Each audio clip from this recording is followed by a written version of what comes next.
In this video, we're going to take a look at how to void or refund a payment taken through your 360 Payments integration in Digital Concierge. Start on the repair order you originally took the payment on.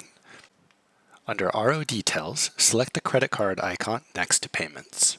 This will open up your payment history where you'll need to find the transaction that you would like to void or refund.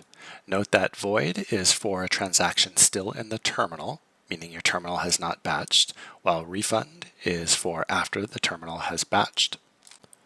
Click Manage and this will bring you to a transaction detail page where you can find the specific payment and click Edit. Select either void or refund, and in the case of refund, you can enter amount up to the total. Once you click the void transaction or refund buttons, your transaction will process, and if you refresh your data, you will now be able to see the void or refund in your transaction details. And that's how you void or refund a payment taken through your 360 Payments integration in Digital Concierge.